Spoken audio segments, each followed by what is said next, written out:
कहानी की शुरुआत में हम जूलिया और ऑस्कर नाम के दो साइंटिस्टों को बर्फ से भरे हुए एक इलाके में कुछ एक्सपेरिमेंट करते हुए देखते हैं, जिसके लिए उन्हें बर्फीले पानी में बम डालकर कुछ धमाके करने पड़े। तभी उन्हें हेडक्वार्टर्स से कॉल आया। उन्हें चेतावनी दी गई कि उनकी लोकेशन पर बहुत ही खतरनाक तूफान आने वाला है, इसलिए जल्द से जल्द जूलिया और ऑस्कर को वहां से निकलना होगा। उनके नजदीक घूम रही एक रशियन सबमरीन ने कुछ अजीब और तेज आवाज महसूस की, जो उन्हें भी खास समझ नहीं आई। सबसे हैरानी की बात यह थी कि समुद्र की लहरें नीचे से ऊपर की तरफ उठ रही थी। जूलिया के स्कैनर्स अजीब तरीके से काम करने लगे और उनके कैंप के आसपास की बर्फ भी तेजी से टूटने लगी। जूलिया जाने से पहले अपने रिसर्च पेपर्स उठाना चाहती थी, मगर तूफान उनके बहुत ज्यादा करीब पहुंच चुका था, तो ऑस्कर उसे खींचता हुआ स्नो मोबिल तक ले गया। तभी सबमरीन के कैप्टन ने पता लगाया कि आवाज किसी जिंदा चीज की है और वो लोग तुरंत उससे बचने की कोशिश करने लगे। लेकिन अचानक सबमरीन से पानी के अंदर ही एक बहुत बड़ी चीज टकरा गई।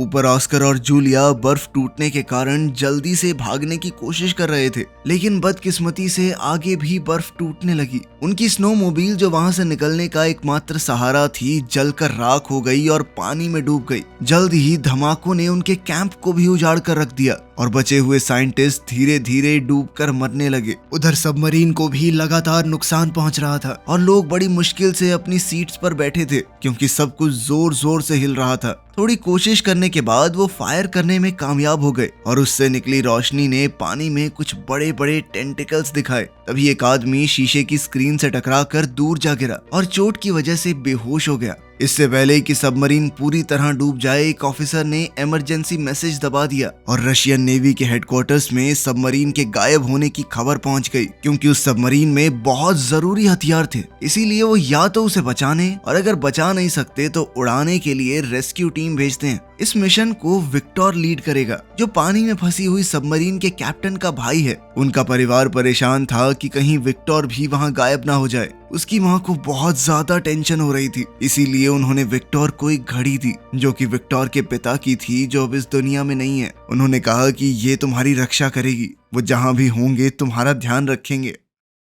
उस रात विक्टर डॉक्स पर पहुंचा तो उसे पता चला कि उसके पिता के पुराने दोस्त एडमिरल ओलशैंस्की भी मिशन पर जा रहे हैं। अब उसे चिंता होने लगी कि मिस्टर ओलशैंस्की इस काम के लिए कुछ ज्यादा ही बूढ़े नहीं हो चुके हैं। ये बुढ़ा मरेगा, नाम मेरा हो जाएगा। जैसे ही विक्टर सबमरीन में चढ़ा, तभी क्रू मेंबर्स कंप्लेन करने लगे कि उन्हें छुट्टी से जल्दी वापस बुला लिया गया। दूसरी ओर जूलिया और ऑस्कर उस बर्फीले तूफान में भटक रहे थे। फोन से सिग्नल पकड़ने की कोशिश में जूलिया का ध्यान भटक गया और वो एक गहरी खाई में गिरने ही वाली थी कि तभी ऑस्कर ने उसे ऐन वक्त पर पकड़ लिया। उसी वक्त जूलिया के फोन में एक ऑयल रिग का सिग्नल मिला और सिग्नल मिलते ही उसने कॉल मिला दी, लेकिन उस बर्फीले तूफान की वजह से बहुत ज्यादा शोर था और रिग के लोग उसकी बात नहीं समझ पाए। थोड़ी देर बाद सिग्नल चला गया और कॉल कट गई। ऑस्कर अब बहुत फ्रस्ट्रेट हो चुका था। उसने एक फ्लेयर गन आसमान की तरफ चलाई और थकान के मारे जमीन पर बैठ गया। अगली सुबह सबमरीन दूसरी सबमरीन के गायब होने वाली जगह पर पहुंची। बहुत तैयारी के बाद वो लोग पानी में उतरे।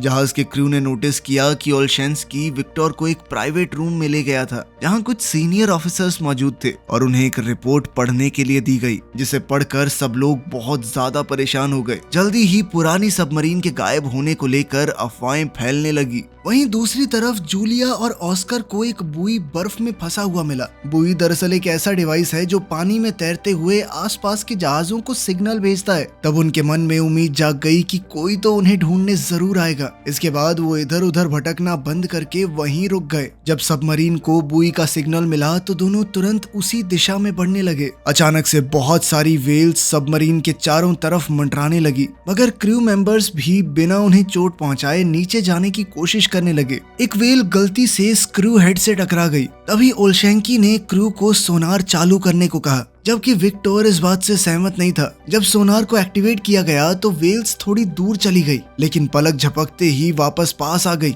क्रू को कुछ भी समझ नहीं आ रहा था कि आखिर ये क्या हो रहा है, पर तभी अचानक से सभी वेल मछलियां वहां से चली गई। पता चला कि उस एरिया में एक लो फ्रीक्वेंसी की आवाज आ रही है और अचानक ही समुद्र का निचला हिस्सा ऊपर उठ रहा है। तभी अचानक अंधेरे में एक बड़ा सा टेंटिकल हिलने लगा और सिर्फ अपने एक ही वार से उसने वेल को मार डाला। सबमरीन के क्रू को तो ये आवाज सुनाई नहीं दे रही थी। तभी उनका रेडार सिग्नल देने लगा कि एक बहुत बड़ा जीव उनकी सबमरीन से टकराने वाला है ओल्शेंस्की को लगा कि शायद किसी दुश्मन का जहाज आ रहा है, इसीलिए उसने क्रू मेंबर्स को फायर करने का ऑर्डर दिया। लेकिन विक्टर को ये ऑर्डर सही नहीं लगा, इसीलिए उसने क्रू को जल्दी से छुप जाने को कहा। सबमरीन बर्फ की दीवार में क्रैक के अंदर चली गई। जब भी सबमरीन बर्फ से टकराती तो हिलने लगती और रेडार की आवाज भी और तेज होती जा रही थी, जिससे हेडफोन्स लगाए हुए लोगों के कान दर्द करने लगते हैं। जैसे ही वो अजीब दुश्मन उनका पीछा करता है, क्रू को सबमरीन रोकनी पड़ी क्योंकि एक दीवार ने उनका रास्ता रोक लिया था।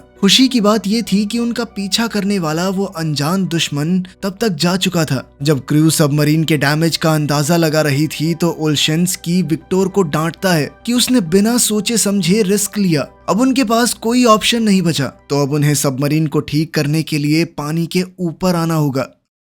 वहीं जूलिया और ऑस्कर कुछ पत्थरों के पास चिपक कर गर्मी लेने की कोशिश कर रहे थे। अचानक बर्फ टूटने की आवाज सुनाई दी और सबमरीन पानी से बाहर निकल आई। सबमरीन में से लोग तुरंत बचे हुए लोगों को देखकर उनसे मिलने के लिए आए, ये पता होने के बावजूद भी कि ये लोग उस सबमरीन के तो नहीं हैं जिसके ऊपर हमला हुआ था। क्रू मेंबर्स ने उनकी बात ध्यान से सुनी। विक्टर ने बुई को चेक किया और फिर ओल्शेंस्की से बात करने गया। ओल्शेंस्की का कहना था कि इन दोनों को थोड़ा खाना देकर यहीं छोड़ दो, क्योंकि हो सकता है कि ये दूसरे देश के जासूस हों। लेकिन विक्टर ने उन पर थोड़ी दया करते हुए उन्हें सबमरीन में बैठा लिया। मरम्मत का काम पूरा होते ही सबमरीन फिर से पानी में चली गई और उन्होंने बुए के पास सर्च करना शुरू किया। मेडिकल चेकअप के बाद जूलिया और ऑस्कर को खाना दिया गया। फिर विक्टर ने उन्हें मैप दिखाकर उनके कैंप की लोकेशन पूछी और साथ ही ये भी पूछा कि क्या उन्होंने कुछ अजीब देखा है। जूलिया बताती है कि उन्होंने वहाँ बड़े बड़े धमाके देखे थे। विक्टर को लगा कि शायद यही उसके भाई की सबमरीन के डूबने की वजह है। सारा क्रू आगे की योजना के बारे में बात करने लगा,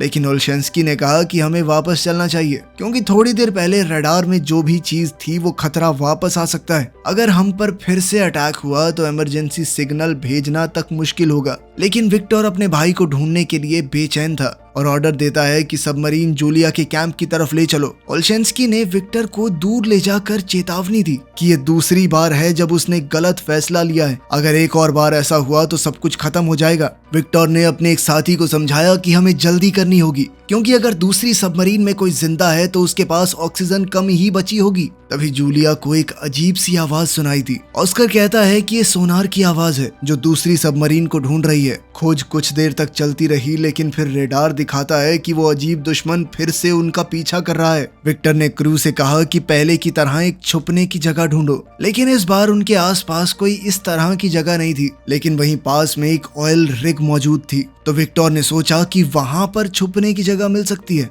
जब सबमरीन पानी की सतह पर आने के लिए तैयार हो रही थी, तब ऑयल रिग के सभी वर्कर्स समुद्र से उठ रहे बड़े बड़े टेंटिकल्स को देखकर हैरान रह गए। उन्होंने तुरंत अलार्म बजा दिया। टेंटिकल्स रिग पर अटैक करना शुरू कर देते हैं और सारी बिल्डिंग गिरने लगती है। कई जगह तो जबरदस्त धमाके भी होने लगे। बहुत से वर्कर्स ने घबराकर भागने की कोशिश की, लेकिन उनके पास कहीं जाने की जगह ही नहीं थी क्योंकि पूरा का पूरा स्ट्रक्चर ही टूट रहा था। जैसे ही सबमरीन का कांटेक्ट रिग से टूटा तो विक्टर पेरिस्कोप की मदद से ये देखने की कोशिश करने लगा कि आखिर चल क्या रहा है। जब उसने बड़े बड़े टेंटिकल्स को रिग को तबाह करते हुए देखा तो वो डर गया। उसने ये दृश्य स्क्रीन पर भेजा ताकि पूरा क्रू ये देख सके कि वो किससे लड़ रहे हैं, उनका दुश्मन कितना बड़ा है। जब रिग पूरी तरह से खत्म हो गई तो वो अजीब मॉन्स्टर फिर से सबमरीन का पीछा करने लगा, जिसके बाद उन्हें सबमरीन को तुरंत मोड़ना पड़ा। ओल्शेंस्की सोचने लगा कि विक्टर का क्रू को वो बड़ा सा मॉन्स्टर दिखाना उसकी तीसरी गलती थी और उसने सीधे तौर पर कहा कि अब से लीडरशिप मैं संभालूंगा। उसने जल्दी से कहा कि 2 टॉर्पीडो इसके ऊपर दाग दो और वो सीधा टारगेट को जाकर लगे। इस पर ओल्शेंस्की ने कहा कि ऐसे किया जाता है काम, लेकिन उसका चेहरा मरे हुए फूल की तरह मुरझा गया जब एक ऑफिसर कहता है कि दुश्मन अब भी जिंदा है और अब और गुस्से में आगे बढ़ रहा है और टॉर्पीडोज छोड़े जाते हैं। एक और धमाका होता है, मेन टारगेट को फिर से लगता है, लेकिन ये भी उस बड़े से मॉन्स्टर को मारने के लिए काफी नहीं था। मॉन्स्टर सबमरीन का पीछा करता रहता है और ओल्शेंस्की डर के मारे कुछ नहीं कर पाता। तब विक्टर ने फिर से कमान संभाली और क्रू से कहा कि जितना हो सके सबमरीन को तेज भगाओ। वो लोग उस मॉन्स्टर के ज्यादातर अटैक्स से बच गए, लेकिन एक टेंटिकल सबमरीन को लगा जिससे सबमरीन को थोड़ा नुकसान तो पहुंचा। वहां पर काम कर रहे लोगों को भी बहुत चोट आई। विक्टर का भी सर टकरा गया और उसे चक्कर आने लगे। कुछ कंप्यूटर्स में शॉर्ट सर्किट हो जाते हैं और एक कंप्यूटर तो एक आदमी के ऊपर गिर गया। सबमरीन डूबने लगती है और वो मॉन्स्टर इस मौके का फायदा उठाकर एक और जोर का हमला करता है। अचानक से मिसाइल वाले कंपार्टमेंट में धमाका हो गया। वहां पर बुरी तरह से आग लग गई, जिसके बाद जहाज के क्रू ने वहां पर वेंटिलेशन बंद करके एरिया को पूरी तरह सील कर दिया। 7 लोगों ने वहीं रुककर एक्सटिंग्विशर की मदद से आग को बुझाने की कोशिश की, लेकिन टेंटिकल के एक और जबरदस्त वार से सबमरीन तेजी से नीचे गिरने लगती है। रेडार दिखाता है कि उस जानवर ने उन्हें चारों तरफ से घेर लिया है। जब क्रू ने ध्यान से देखा तो पता चला कि वो मॉन्स्टर एक क्रैकन है, आज के ऑक्टोपस का एक बहुत बड़ा रूप। क्रैकन के बारे में पुराने समय में बहुत सी कहानियां लिखी गई हैं। अब क्योंकि उनके पास एक आखिरी मिसाइल बची है तो उसे बहुत सोच समझ कर इस्तेमाल करना होगा। वो लोग आपस में डिस्कशन करने लगे कि आगे क्या करना चाहिए। विक्टर ने कहा कि सबमरीन को साइलेंट मोड पर ले जाओ, क्योंकि समुद्री जानवर आम तौर पर आवाजों से शिकार करते हैं। इसी वजह से टॉर्पीडो रूम में मौजूद वर्कर्स को आग बुझाने का काम रोकना पड़ता है, जिससे वहां पर कार्बन डाइऑक्साइड और कार्बन मोनोऑक्साइड के लेवल बढ़ने लगे। क्रैकन की आवाज कम्युनिकेशन ऑफिसर के कानों में बुरी तरह चुभ रही थी। टॉर्पीडो वाले कमरे में मौजूद लोग सोचने लगते हैं कि क्या हम ऐसे ही मर जाएंगे, लेकिन खुशकिस्मती से विक्टर का प्लान काम करने लगा और वो क्रैकन वहां से दूर चला गया। अब वो लोग दोबारा से अपने काम पर लग सकते हैं, लेकिन तब तक आग इतनी ज्यादा फैल चुकी थी कि थोड़े से एक्सटिंग्विशर से बुझाना पॉसिबल ही नहीं था। कुछ लोग आग से जलने लगे और तभी विक्टर ने सबको कहा कि कंपार्टमेंट खाली कर दो, जो चीज जल रही है जलने दो, बस अपनी जान बचाओ। कुछ ऑफिसर जब फायर एरिया से बाहर निकल रहे थे तो वो बुरी तरह से घायल हो गए, लेकिन बाकी के क्रू ने उन्हें दरवाजे के पार ले आने में उनकी मदद की। आखिरी सेकंड में दरवाजा बंद कर दिया गया ताकि आग बाकी हिस्सों तक ना पहुंच सके। टॉर्पीडो कंपार्टमेंट का प्रेशर कंट्रोल करके आखिरकार आग बुझा दी जाती है। ये वहां पर लोगों के होते हुए नहीं किया जा सकता था। इसके बाद जो लोग अभी भी ठीक थे उन्हें रिपेयर का काम दे दिया गया और जो लोग घायल थे उन्हें इन्फर्मरी या उनके कमरों में भेज दिया गया। ऑस्कर और जूलिया ने उनकी चोटों का इलाज करने में मदद की, जिससे क्रू उन पर भरोसा करने लगा। बाद में विक्टर क्रू से उनके विचार पूछता है कि अब क्या करना चाहिए। सभी कहते हैं कि हमें वापस जाना चाहिए, क्योंकि हमें दूसरी सबमरीन की लोकेशन का कुछ नहीं पता और क्रैकन से बचने के लिए कोई सुरक्षा नहीं है हमारे पास। ओल्शेंस्की ने विक्टर को याद दिलाया कि तुम्हारे पिता एक हीरो थे जो एक सबमरीन इंसिडेंट में लोगों को बचाते हुए शहीद हुए थे। काफी सोचने के बाद अब विक्टर भी मान गया कि वापस चलने में ही भलाई है। जब सबमरीन घर लौटने लगी, विक्टर अपने पिता की लिखी हुई आखिरी चिट्ठी पढ़ता है। तभी जूलिया उसके कमरे में आई और देखती है कि वहां पर कुछ पक्षी थे। विक्टर ने बताया कि उन्हें ऑक्सीजन लेवल चेक करने के लिए रखा गया है। जूलिया ने उससे एक मैप मांगा और सभी लोकेशंस दिखाई जहां पर उन्होंने क्रैकन को देखा है और अपने कैंप की भी लोकेशन बताई। वो कहती है कि पुरानी कहानियों के हिसाब से इस जानवर ने पहले भी कई जहाजों पर हमला किया है, लेकिन फिर अचानक ही वो गायब हो गया। इसीलिए कई साइंटिस्ट मानते थे कि क्रैकन किसी गहरी नींद में चला गया है। जूलिया ने बताया कि हमने जिन धमाकों का इस्तेमाल किया था, शायद वो क्रैकन के छुपे हुए घर पर लगा दिए। इसी वजह से शायद वो जाग गया है। अगर सबको जिंदा रहना है तो उन्हें सोनार बंद करना होगा, वरना वो उनके पीछे दोबारा आ जाएगा। क्योंकि जूलिया क्रैकन के बारे में इतने अच्छे से जानती है तो विक्टर ने उससे पूछा कि तुम्हें कोई आइडिया है मेरे भाई की सबमरीन कहाँ हो सकती है। जूलिया ने समझाया कि ऑक्टोपस अपने शिकार को खींचकर अपने घर में ले जाते हैं और वो जगह उनके कैंप के आसपास ही होनी चाहिए। तभी उनकी बातचीत एक ऑफिसर के आने से रुक गई। ऑफिसर ने कहा कि हमें एक क्लू मिला है। वो साइलेंट मोड के समय की रिकॉर्डिंग सुनाता है, जिसमें सबको सुनाई देता है कि कोई किसी मेटल पर बार बार ठक ठक कर रहा है।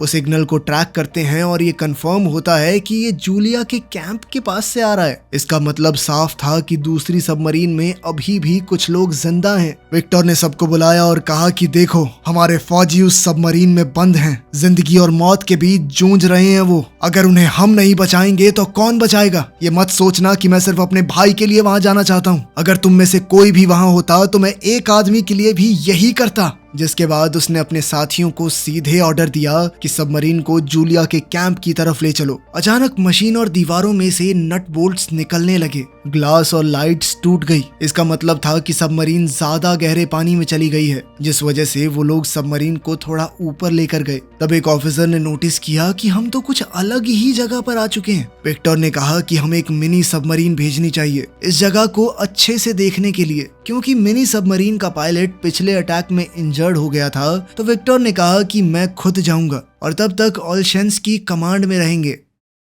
मिनी सबमरीन विक्टर और 2 ऑफिसर्स के साथ निकलती है। जैसे जैसे वो गहरे पानी में जा रहे थे, प्रेशर की वजह से उन्हें सबमरीन के मेटल से आवाजें सुनाई देने लगी, क्योंकि इतनी गहराई में वो पहली बार जा रहे थे। प्रेशर जल्दी ही उस सबमरीन के ऊपर असर डालने लगा, इसीलिए अगर उन्हें जल्दी जल्दी कुछ नहीं मिलता तो उन्हें वापस जाना पड़ेगा। तभी उन्हें कहीं से आवाज सुनाई दी। जब वो उस दिशा में गए तो पता चला कि वहाँ हजारों डूबे हुए जहाज थे। इसका मतलब है कि जूलिया की थ्योरी और कहानियां एकदम सच हैं। आखिरकार उन्हें दूसरी सबमरीन मिल गई और वो उसके डैमेज को चेक करते हैं। खुशी की बात ये थी कि उसका आगे का हिस्सा अभी भी ठीक है। इसका मतलब है कि कुछ लोग वहाँ छुपे हो सकते हैं। उन्होंने इस मिनी सबमरीन को पुरानी सबमरीन से जोड़ने की कोशिश की, लेकिन इतने प्रेशर में ये कर पाना बहुत मुश्किल था। आखिरकार काफी कोशिशों के बाद उन्होंने कनेक्शन बना ही लिया। विक्टर ने डाइविंग सूट पहना और कनेक्शन की मदद से दूसरी सबमरीन में चला गया। हैच खोलने से पहले उसने नॉक किया और अंदर जाकर वो बहुत खुश हुआ, क्योंकि क्रू अभी भी जिंदा था, उसका भाई अलेक्जेंडर भी। उन्होंने एक खबर मेन सबमरीन को भेजी और वहाँ पर सभी लोग खुशी से जश्न मनाने लगे। अलेक्जेंडर समझ रहा था कि उन्होंने सबमरीन को साइलेंट मोड पर रखा होगा ताकि क्रैकन का ध्यान न जाए, और उसने बीच बीच में ही सिग्नल भेजा। विक्टर ने जितने ज्यादा लोग फिट हो सकते थे उतने मिनी सबमरीन में भेजे, लेकिन सबको बचाने के लिए 2 बारी लगेंगी। विक्टर ने फैसला लिया कि वो अपने भाई के साथ यहीं रुकेगा और एक मैकेनिक को आखिरी पायलट के साथ भेजा गया। उन्होंने सबमरीन के अगले हिस्से पर एक ट्रैकर लगा दिया ताकि उनकी लोकेशन खो न जाए, लेकिन फिर उन्हें याद आया कि क्रैकन भी तो इस सिग्नल को पकड़ सकता है, जिसके बाद उसे बंद कर दिया गया। जब मिनी सबमरीन ने वहां से टेक ऑफ किया तो पूरी सबमरीन एक बार के लिए हिल गई, लेकिन नीचे नहीं गिरे। जल्द ही वो लोग मेन सबमरीन तक पहुंच गए और बचाए गए लोगों का इलाज शुरू हो गया। सबमरीन को चला रहा पायलट दूसरी ट्रिप करने लायक नहीं था, तो जूलिया ने ऑस्कर को मदद करने को कहा। ऑस्कर पहले सबमरीन में काम कर चुका था, तो वो मान भी गया। जब मिनी सबमरीन वहां से निकली तब ओल्शेंस्की ने रेडार में देखा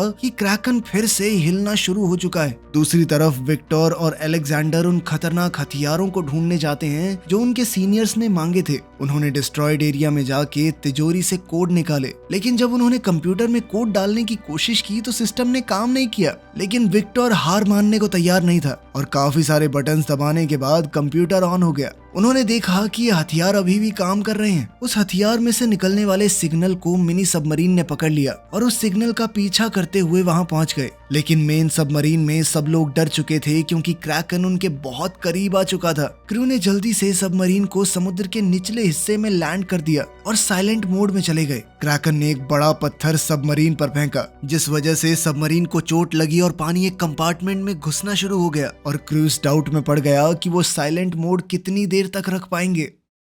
जल्द ही मिनी सबमरीन विक्टर की लोकेशन तक पहुंच गई, और जब डॉकिंग हो रही थी तब गलती से ट्रैकर ऑन हो गया। क्रैकन मेन सबमरीन पर अटैक करने ही वाला था, लेकिन ट्रैकर का सिग्नल पाते ही वो अपनी गुफा की तरफ बढ़ा। ओल्शेंस्की ने क्रू को ऑर्डर दिया कि जल्दी से इस मौके का फायदा उठाकर ऊपर चलो। इसी दौरान विक्टर पाइप के थ्रू हथियारों वाले कमरे तक पहुंचने की कोशिश कर रहा था, जो क्रैकन के हमले की वजह से ब्लॉक हो गया था। अलेक्जेंडर ने मिनी सबमरीन के डॉक की आवाज सुनी और अपने क्रू को जाने के लिए कहा, जबकि वो अपने भाई का इंतजार करने लगा। आखिरकार विक्टर हथियारों वाले कमरे में पहुंच गया और उसने मिसाइलों के अंदर कोड डालना शुरू कर दिया, जबकि अलेक्जेंडर कंप्यूटर में कोड डाल रहा था। हथियार लोड होने में थोड़ा टाइम लग रहा था। इसी बीच क्रैकन ने उन्हें ढूंढ लिया। सभी लोग उसके हमले के लिए मानसिक तौर पर तैयार थे। जब उसके टेंटिकल्स सबमरीन के चारों तरफ घूम रहे थे, दोनों भाई आपस में बात करते हैं और अपनी पुरानी लड़ाइयों के लिए एक दूसरे से माफी मांगते हैं। क्रैकन ने एक झटके में सबमरीन का आधा हिस्सा तोड़ दिया, लेकिन वो हिस्सा तो पहले ही खाली था।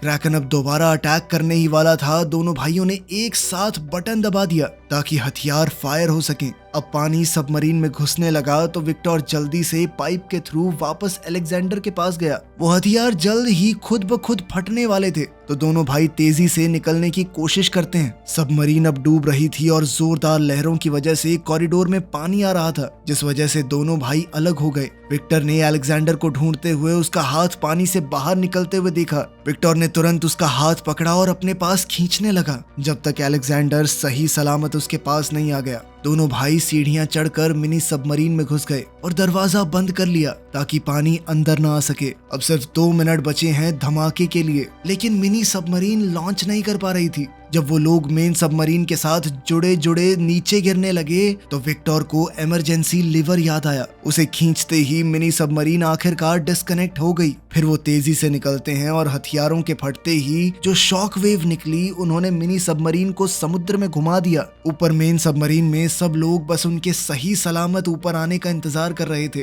कुछ देर बाद सब लोगों के हौसले टूट ही रहे थे कि तभी पानी में कुछ बबल्स दिखने लगे। वो मिनी सबमरीन ही थी जो आखिरकार ऊपर आ चुकी थी। आखिरकार वो सभी लोग बच गए और दोनों भाई एक साथ अपनी माँ से मिले। वीडियो पसंद आई तो लाइक कर देना, चैनल को सब्सक्राइब कर लेना। मिलते हैं अगली वीडियो में।